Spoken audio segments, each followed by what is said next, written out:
Hello बच्चों, ignite classes में आपका स्वागत है। मैं वर्षा आज आपके लिए फिजिक्स के एमसीक्यू टाइप क्वेश्चन लेकर के आई हूं, जिसमें हम कॉन्सेप्ट के साथ साथ क्वेश्चन की भी प्रैक्टिस करेंगे। तो आइए मेरे साथ इग्नाइट क्लासेस में जुड़ जाइए, जिसमें हम एमसीक्यू टाइप क्वेश्चन से क्वेश्चन को भी सॉल्व करेंगे और उसका कॉन्सेप्ट भी जानेंगे। तो आज मैं सबसे पहले फिजिक्स के पहले चैप्टर प्रकाश, परावर्तन तथा अपवर्तन से स्टार्ट करती हूँ। तो चलिए शुरू करते हैं। पहला क्वेश्चन है, अवतल दर्पण की फोकस दूरी उसकी वक्रता त्रिज्या की क्या होती है?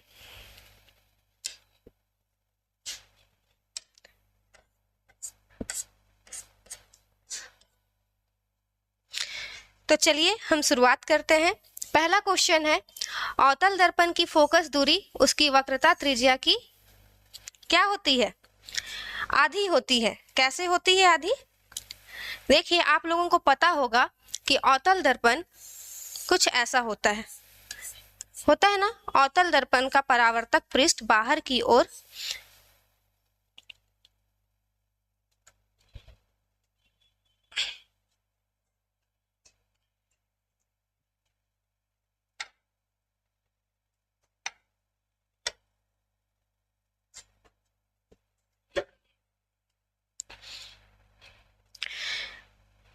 तो आइए शुरुआत करते हैं पहले क्वेश्चन से।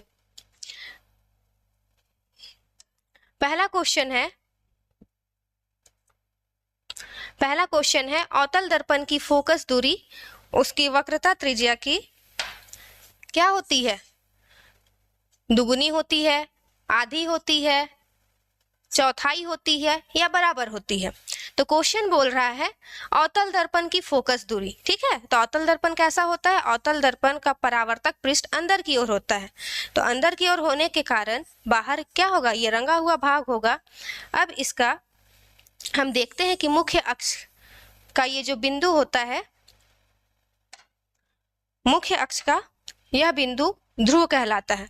ध्रुव कहलाता है, जिसे P से हम डिनोट करते हैं, और जो इसका वक्रता केंद्र होता है इसे हम O से दिखलाते हैं। इन्हीं के बीच का दूरी होता है इन्हीं के बीच का दूरी होता है F, जिसे हम F से डिनोट करते हैं, है कि नहीं? F से दिखलाते हैं, और इसी F और P के बीच का दूरी होता है फोकस दूरी। क्या होता है? फोकस दूरी। तो क्या कह रहा है? अवतल दर्पण की फोकस दूरी उसकी वक्रता त्रिज्या की। अब वक्रता त्रिज्या क्या होता है? वक्रता त्रिज्या O से लेकर के इस P के बीच की दूरी को हम लोग वक्रता त्रिज्या कहते हैं, जिसे R से दिखलाते हैं। तो अब ये R क्या है? R हम लोगों का 2F मिल करके R का निर्माण करेगा, या फिर R का आधा दूरी हम लोगों का फोकस दूरी कहलाएगा। तो इस प्रकार हमारा क्वेश्चन का आंसर हो जाएगा अवतल दर्पण की फोकस दूरी उसकी वक्रता त्रिज्या की आधी होती है। मतलब ऑप्शन ख हम लोगों का सही होगा। ठीक है, कोई डाउट नहीं? चलिए, ठीक है। अब नेक्स्ट क्वेश्चन पर चलते हैं हम लोग। नेक्स्ट क्वेश्चन है, उत्तल दर्पण द्वारा बना प्रतिबिंब होता है। कौन सा दर्पण है? उत्तल दर्पण है। अब उत्तल दर्पण कैसा होता है? उत्तल दर्पण एक ऐसा दर्पण है जिसका परावर्तक पृष्ठ ऊपर की ओर होता है। अब ऊपर की ओर होता है तो इसका रंगा हुआ भाग क्या होगा? अंदर की ओर होगा। और अंदर की ओर होने से जब इस पे कोई प्रकाश किरण गिरती है तो प्रकाश किरण क्या होती है? ये विसरित हो जाती है या फिर दूर हट जाती है। कोई प्रकाश किरण इस डायरेक्शन से आएगा तो ये टकराने के बाद वापस ऐसे चला जाता है। अब ऐसा चला वापस मुड़ करके फैल जाएगा तो क्या होगा? इसका प्रतिबिंब कहीं दूर आपका मुख्य अक्ष से के पीछे इस ओर बनेगा, है कि नहीं? इस ओर जहां पर आपका प्रतिबिंब बनेगा, ये दर्पण के पीछे बनने वाला प्रतिबिंब होगा। जो प्रतिबिंब क्या होगा? सीधा होगा लेकिन आभासी होगा। तो ऑप्शन दिया है काल्पनिक या सीधा होगा, हमेशा उल्टा होगा, वास्तविक और उल्टा होगा, या वास्तविक और सीधा होगा। तो हम देख रहे हैं कि हमारा जो प्रतिबिंब है इस ओर कहीं बनेगा, जो क्या होगा? वस्तु से सीधा होगा और काल्पनिक होगा। ठीक है, तो पहला ऑप्शन हो जाएगा काल्पनिक और सीधा। तो इस प्रश्न का उत्तर होगा ऑप्शन क, काल्पनिक और सीधा। ठीक है, अब काल्पनिक प्रतिबिंब क्या होता है? वैसा प्रतिबिंब जिसको हम लोग पर्दे पर प्राप्त नहीं कर सकते हैं। यह काल्पनिक प्रतिबिंब को हम आभासी प्रतिबिंब भी कहते हैं। ठीक है, चलिए अब नेक्स्ट क्वेश्चन की ओर बढ़ते हैं। नेक्स्ट क्वेश्चन है, फोकस दूरी और वक्रता त्रिज्या में क्या संबंध है? फोकस दूरी को हम डिनोट करते हैं F से, ठीक है, और आपका वक्रता त्रिज्या होती है R। तो इन दोनों के बीच में क्या रिलेशन है? हम लोगों ने एक फॉर्मूला देखा था या एक रिलेशन देखा था इन दोनों का संबंध में। F इक्वल टू क्या होता है? R/2। ठीक है, या आप लोगों ने पिछले क्वेश्चन में देखा, इस क्वेश्चन में क्या है? ये R है। R कहीं ना कहीं इस F के से बड़ा है ना। अगर F और P के बीच की दूरी F है और O और P उससे दुगुना है, तो ये भी आपका F हो सकता है ना, ये डिस्टेंस भी आपका F हो जाएगा। इस प्रकार हम देख सकते हैं कि क्या R हम लोगों का 2F के बराबर हो रहा है ना। तो ये क्या हो, 2F के बराबर हो रहा है। यही हम लोग नेक्स्ट क्वेश्चन में देखते हैं। इस क्वेश्चन में आपका कह रहा है F इक्वल टू R/2। जैसे वहां पर R क्या था हम लोगों का? 2F के बराबर था। ठीक है, 2F के बराबर था, यानी कि R इक्वल टू 2F। इसी के लिए अगर हम F को लिखना चाहें इससे, तो F को क्या लिख सकते हैं? F को हम लिख सकते हैं R/2। मतलब फोकस दूरी वक्रता त्रिज्या की आधी होती है ना। इस संबंध में हम लोगों को दो रिलेशन दिखाई देता है। एक ये दिखाई देता है F इक्वल टू R/2 या फिर R इक्वल टू 2F, ये दोनों दिखाई देता है। तो यहाँ पर संबंध में कैसा दिया है देखते हैं। हम लोगों को कुछ ऐसा संबंध दिखाई दे रहा है। ये कहाँ दिखाई दे रहा है? F equal to R/2, R equal to F/2, F equal to 2R, या इनमें से कोई नहीं। तो हमारा ऑप्शन क्या होगा? ऑप्शन का हम लोगों का करेक्ट ऑप्शन होगा और ये हमारा सही आंसर होगा। ठीक है, कोई डाउट? चलिए, मैं उम्मीद करती हूँ ये आप लोगों को समझ में आ गया होगा। अब हम नेक्स्ट क्वेश्चन पे चलते हैं। नेक्स्ट क्वेश्चन है क्वेश्चन 4। यदि किसी अवतल दर्पण की वक्रता त्रिज्या 30 सेंटीमीटर है। क्या है वक्रता त्रिज्या? वक्रता त्रिज्या मतलब R दिया हुआ है हम लोगों का 30 सेंटीमीटर। ठीक है, तो इसकी फोकस दूरी क्या फाइंड करना है? फोकस दूरी होगी मतलब स्मॉल f। तो हम लोगों ने अभी जस्ट फॉर्मूला देखा था, क्या होता है? F इक्वल टू R/2, मतलब F हम लोगों का R का आधा होता है। तो इसमें हम लोग अगर मान पुट करेंगे तो क्या हो जाएगा? R का वैल्यू गिवन है, हम लोगों को दिया हुआ है 30 सेंटीमीटर। तो 30/2, इसको सॉल्व करेंगे तो क्या हो जाएगा? 2 का 2, 15 दूनी 30, मतलब 15 के पहाड़े में ये कट होगा। तो इसका फोकस दूरी हो जाएगा 15 सेंटीमीटर। ठीक है, यहाँ आपका लिखा हुआ है 15 सेंटीमीटर, मतलब खा ऑप्शन आपका सही हो जाएगा। ठीक है, कोई डाउट नहीं है किसी को? चलिए अब चलते हैं हम लोग नेक्स्ट क्वेश्चन पे। नेक्स्ट क्वेश्चन है, गोलीय दर्पण के प्रकार हैं। अब ये गोलीय दर्पण क्या है? गोलीय दर्पण वैसा दर्पण होता है जिसका परावर्तक पृष्ठ गोल होता है। ठीक है, आप लोगों ने देखा होगा। हम लोग गोलीय दर्पण क्या होता है? गोलीय दर्पण आपका जो गोलीय दर्पण है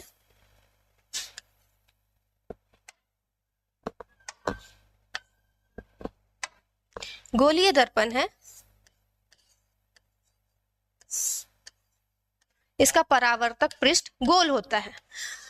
और परावर्तक पृष्ठ इसमें अंदर की ओर भी हो सकता है और बाहर की ओर हो सकता है। अंदर की ओर परावर्तक पृष्ठ होने के वजह से या बाहर की ओर परावर्तक पृष्ठ होने के कारण गोलीय दर्पण हमारा दो प्रकार का होता है। कौन कौन सा? एक होता है हमारा अवतल दर्पण। ठीक है, अवतल दर्पण जिसे हम कॉनकेव मिरर भी बोलते हैं, और एक होता है उत्तल दर्पण। ठीक है, उत्तल दर्पण जिसे बोलते हैं कॉन्वेक्स मिरर। ठीक है, तो ये कितने तरीके का? दो तरीके का हो गया। अवतल दर्पण क्या होता है? अवतल दर्पण ऐसा दर्पण होता है जिसका परावर्तक पृष्ठ अंदर की ओर होता है। अंदर की ओर होना चाहिए, तो अंदर की ओर होने से इस बाहर की ओर ये क्या होगा? रंगा हुआ भाग होगा। जस्ट इसका उल्टा ही उत्तल दर्पण क्या होता है? उत्तल दर्पण ऐसा दर्पण होता है जिसका परावर्तक पृष्ठ ऊपर की ओर होता है, उभरा हुआ होता है, तो इसका रंगा हुआ भाग अंदर की ओर होगा। ठीक है, कोई डाउट नहीं है किसी को? तो इस तरह हम देख सकते हैं गोलीय दर्पण का कितना प्रकार है? 2 प्रकार है, अवतल दर्पण और उत्तल दर्पण, है ना। तो इसका आंसर हो जाएगा 2, ऑप्शन ख हमारा राइट आंसर है। ठीक है, चलिए अब चलते हैं नेक्स्ट क्वेश्चन पे। नेक्स्ट क्वेश्चन है, जब प्रकाश की किरण एक माध्यम से दूसरे माध्यम में जाती है तो अपने पूर्व पथ से विचलित हो जाती है। क्या हो रहा है कि प्रकाश किरण एक माध्यम से दूसरे माध्यम में जाती है तो अपने पथ से विचलित हो जाती है, इसे कहते हैं, इसे क्या कहते हैं? आप लोगों ने पढ़ा होगा, एक घटना होती है प्रकाशिकीय घटना, जिसमें प्रकाश एक माध्यम से दूसरे माध्यम में जाता है। अब दूसरे माध्यम में जाने के लिए हम क्या करते हैं, यहाँ पर एक कांच का स्लैब लेते हैं। ठीक है, ये आपका घना वाला मीडियम है जिसे हम कहते हैं सघन माध्यम। ठीक है, ये क्या है? सघन है। अब ये एक माध्यम है, ये हवा है, मान लीजिए हवा है, जिसे हम कहते हैं विरल माध्यम। ठीक है, तो क्या हो रहा है कि मान लीजिए एक माध्यम हो गया हवा, हवा से आपका प्रकाश किरण किसी पारदर्शी सतह पर टकराई। ठीक है, एक माध्यम में टकराई और टकराने के बाद ये अभिलंब है, क्या हो रहा है? अभिलंब से ये नजदीक की ओर, अभिलंब से थोड़ा सा नजदीक होकर के मुड़ करके क्या हो रही? आगे बढ़ रही। फिर अगर यहाँ पर एक नॉर्मल खींचा जाए, अभिलंब खींचा जाए, तो ये फिर से सघन माध्यम से विरल माध्यम में जा रही, तो ये अभिलंब से दूर हो जाएगी। तो ये घटना क्या कहलाता है? ये घटना कहलाता है प्रकाश का अपवर्तन। ठीक है, क्या कहला रहा है? प्रकाश का अपवर्तन। ये घटना आपका अपवर्तन पे होता है, जिसे बोलते हैं रिफ्रैक्शन। तो प्रकाश जब एक माध्यम से दूसरे माध्यम में जाता है तो अपने पूर्व पथ से विचलित होती है, इसे कहते हैं प्रकाश का परावर्तन, प्रकाश का अपवर्तन, प्रकाश का विक्षेपण, या कोई नहीं तो क्या होगा? प्रकाश का अपवर्तन। ऑप्शन ख हमारा राइट आंसर हो जाएगा। ठीक है, चलिए अब आगे नेक्स्ट क्वेश्चन पे चलते हैं। नेक्स्ट क्वेश्चन है, लेंस बनाने में किसका प्रयोग नहीं किया जा सकता है? नहीं किया जा सकता है। अब लेंस क्या होता है? लेंस आपका एक परावर्तक पृष्ठ होता है, लेकिन ये ट्रांसपेरेंट मतलब पारदर्शी होता है। तो लेंस क्या है? लेंस एक पारदर्शी सतह होता है जिसके आर पार प्रकाश आ जा सकती है। ठीक है, वैसा कोई भी सतह या कोई भी मटेरियल जिससे लाइट आसानी से आर पार जा सकता है उसे हम ट्रांसपेरेंट बोलते हैं। ठीक है, ट्रांसपेरेंट मीडियम। तो वैसा ही सब्सटेंस का हम लोग यूज करके, वैसा ही पदार्थ का प्रयोग करके हम लेंस का निर्माण कर सकते हैं। तो लेंस के लिए हमें पारदर्शी पदार्थ चाहिए। तो क्या हो सकता है? लेंस बनाने के लिए किसका प्रयोग कर सकते हैं? प्लास्टिक का। प्लास्टिक ट्रांसपेरेंट होता है, बिल्कुल होता है। पानी होता है, बिल्कुल होता है। हम पानी हमें साफ दिखाई देता है, तो पानी भी एक ट्रांसपेरेंट मीडियम है।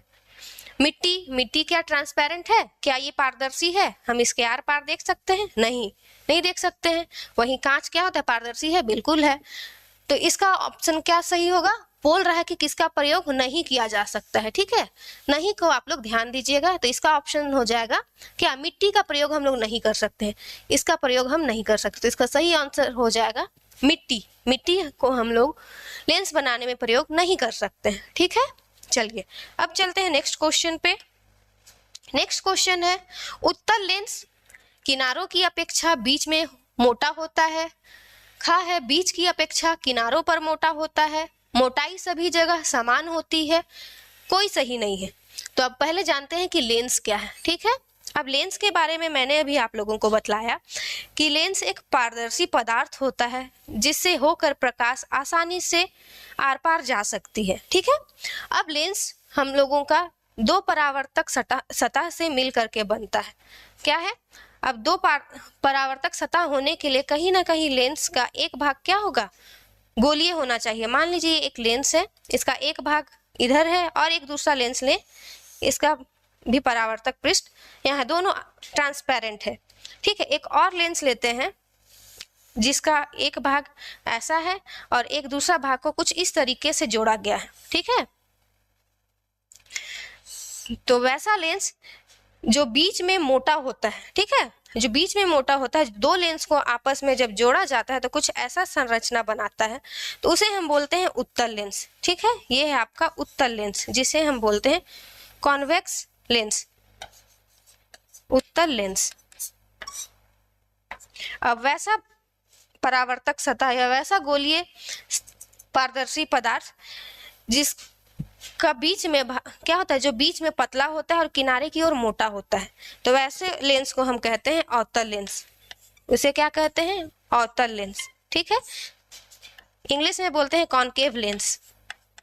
तो क्वेश्चन क्या बोल रहा है, उत्तल लेंस किनारों की अपेक्षा बीच में मोटा होता है, ये उत्तल लेंस है, किनारे में मोटा है या पतला, पतला है और बीच में मोटा है। वहीं अवतल लेंस में बीच में पतला है और किनारे में मोटा है। तो उत्तल लेंस के लिए क्या सही होगा, किनारों की अपेक्षा बीच में मोटा होता है, बीच की अपेक्षा किनारों पर मोटा होता है, मोटाई सभी जगह समान होती है, या कोई सही नहीं है। क्या होगा, यहाँ पर होगा कि उत्तल लेंस बीच में मोटा होता है। क्या हो रहा है, बीच में मोटा होता है, बीच में मोटा यहाँ है, तो ये ऑप्शन आपका सही हो जाएगा। ठीक है, किनारों की अपेक्षा बीच में मोटा होता है। ठीक है, चलिए कोई डाउट नहीं, उम्मीद करती हूँ आप समझ गए होंगे। तो चलिए नेक्स्ट क्वेश्चन पे चलते हैं। नेक्स्ट क्वेश्चन है 2 मीटर फोकस दूरी वाले, क्या है, 2 मीटर फोकस दूरी वाले एक अवतल लेंस की क्षमता होगी। ठीक है, यहाँ पर पूछ रहा क्षमता, मतलब कैपेसिटी कितना है। आप लोगों का भी कुछ कैपेसिटी होगा, कुछ आप लोग बहुत देर तक 4 घंटा 5 घंटा तक भी पढ़ाई करते होंगे, किन्हीं का कैपेसिटी होगा 2 घंटा पढ़ाई करने का, और कोई होता है कि दिन भर खेलते हो और रात में जग करके भी पढ़ाई करते हैं। तो सभी का कैपेसिटी अलग अलग होगा। वैसे ही लेंस की भी कुछ कैपेसिटी होती है, लेंस का भी कुछ क्षमता होता है। ठीक है, तो उसको हम लोग किससे दिखलाते हैं, लेंस की क्षमता को हम लोग P से दिखलाते हैं। ठीक है, लेंस की क्षमता को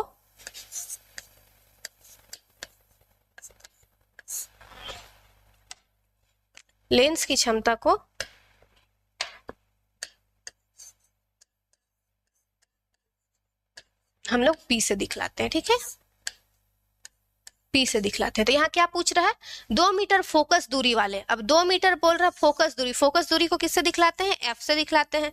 F दिया हुआ है हम लोगों को 2 मीटर। ठीक है, और दिया है अवतल लेंस की क्षमता। ठीक है, तो क्षमता हम लोगों को P फाइंड करना है। ठीक है, P फाइंड करना है, तो एक फॉर्मूला होता है लेंस की क्षमता के लिए, P इक्वल टू, P बराबर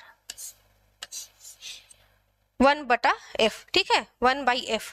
ये क्या है 1/f, मतलब फोकस दूरी जितना आपका कम होगा उतना ही ज्यादा किसी भी लेंस का क्षमता होगा, उतना ही ज्यादा उसका पावर होगा। जैसे आपका मान लीजिए ये उत्तल लेंस है। ठीक है, अगर लाइट यहाँ से गुजर रही है, गुजरने के बाद जितने कम जगह से ये गुजरेगी तो इसके बीच का डिस्टेंस क्या होगा, f। वहीं और एक हम लेंस लें, ठीक है, और यहाँ से आपका किरण गुजरे और ये दूर से कहीं पे आगे बढ़े, यहाँ पर f हो। ठीक है, यहाँ पर f हो, ये आपका ये पॉइंट, तो इस बीच का दूरी क्या होगा, काफी बड़ा है फोकस दूरी।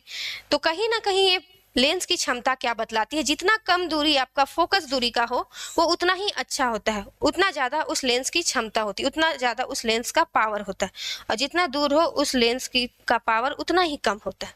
तो ये फॉर्मूला आप लोग याद रखिएगा, P इक्वल टू 1/f, मतलब लेंस की क्षमता इक्वल टू 1/f, मतलब f होता है फोकस दूरी। ठीक है, तो इस फॉर्मूला का यूज करेंगे हम, तो क्या निकलेगा, ठीक है, देखते हैं हम।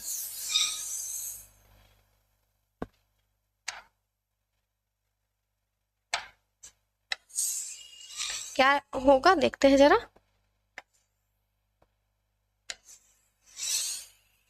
एक मिनट।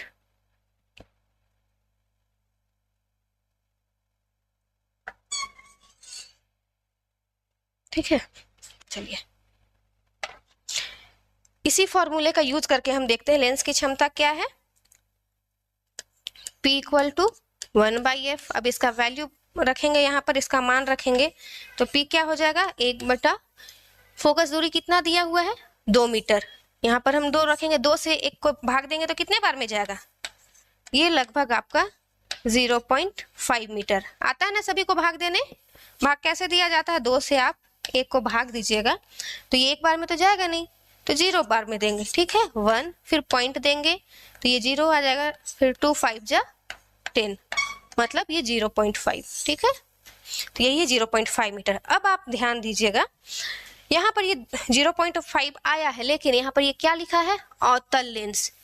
अब अवतल लेंस के लिए आप लोगों ने ध्यान दिया होगा, आप जानते होंगे कि चिन्ह परिपाटी के लिए अवतल लेंस की फोकस दूरी क्या होती है, हम लोग नेगेटिव में, ऋणात्मक में लेते हैं। क्यों लेते हैं, आप लोगों को पता होगा कि किसी भी वस्तु को, चाहे वो दर्पण हो या मिरर हो, मिरर या दर्पण के सामने हम लोग हमेशा बाईं ओर रखते हैं ना, किसी भी वस्तु को हम उस लेंस या दर्पण की बाईं ओर रखते हैं। अब बाईं ओर रखने से इसकी फोकस दूरी बाईं ओर बनेगी ना, इसलिए बाईं ओर किसी भी वस्तु को रखने पर हम वस्तु को ऋणात्मक में लेते हैं, चाहे वह उसका फोकस दूरी हो या वस्तु की स्थिति यू हो, हम ऋणात्मक में लेते हैं। इसलिए यहाँ जो F है इसे हम ऋणात्मक में लेंगे, तो क्या हो जाएगा, ये जो 2 है इसको हम माइनस में लेंगे, जिससे यहाँ वैल्यू हो जाएगा पावर का 0.5 मीटर, ठीक है। माइनस में, ऋणात्मक में 0.5 मीटर लेंस की क्षमता होगी, ठीक है। उम्मीद करती हूँ ये क्वेश्चन आपको समझ में आ गया होगा। लेंस की क्षमता के लिए आपको इस फॉर्मूले का ध्यान रखना होगा, फिर आपको चिन्ह परिपाटी साइन कन्वेंशन का भी ध्यान रखना होगा कि किस लेंस का या किस दर्पण का प्रयोग किया गया है। यहाँ अवतल लेंस का प्रयोग किया गया है, इसलिए हम यहाँ फोकस दूरी ऋणात्मक में लेंगे, ठीक है। इस चीज का ध्यान रखिएगा, जिससे आपका लेंस की क्षमता आएगी -0.5 मीटर, ठीक है। तो इसका ऑप्शन क्या होगा, इसका आंसर क्या हो जाएगा, मतलब ये लास्ट घा, ठीक है। यहाँ से आपका 5D है, ये -5D है, 0.5D है और घा है -0.5D। अब यहाँ D क्या है, D है लेंस की क्षमता को हम लोग D से दिखलाते हैं, D मतलब डायोप्टर, ठीक है। D क्या है, D है आपका डायोप्टर।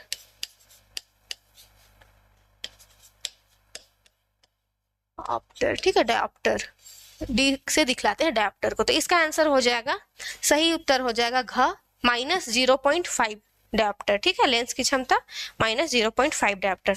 अब चलिए चलते हैं नेक्स्ट क्वेश्चन पे। जब प्रकाश एक माध्यम से दूसरे माध्यम में जाता है तब अपवर्तन होता है। क्या होता है, प्रकाश की चाल में परिवर्तन होने के कारण, प्रकाश की चाल में परिवर्तन नहीं होने के कारण, प्रकाश के रंग में परिवर्तन होने के कारण, या इनमें से कोई नहीं।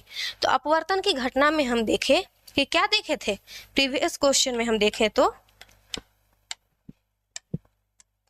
कौन सा नंबर का क्वेश्चन था, हाँ, इस क्वेश्चन में जब प्रकाश का अपवर्तन की घटना हो रही थी तो क्या हुआ, शुरुआत में ये किरण इस माध्यम में यहाँ आई, यहाँ से टकराने के बाद आपका हल्का सा ये अभिलंब की ओर झुक गई, मतलब इसका जो प्रकाश का चाल था या प्रकाश का वेग था वो थोड़ा सा धीरे हो गया, ठीक है। फिर वापस जब ये इस माध्यम से निकल करके दूसरे माध्यम हवा में निकलने लगी तो फिर से इसका जो चाल है प्रकाश का वो बदल गया।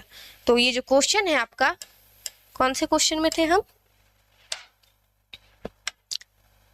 हाँ, जब प्रकाश एक माध्यम से दूसरे माध्यम में जाता है तब अपवर्तन होता है। प्रकाश की चाल में परिवर्तन के कारण, कहीं प्रकाश के चाल में परिवर्तन नहीं होने के कारण, या रंग में परिवर्तन, तो रंग की तो बात ही नहीं की गई है।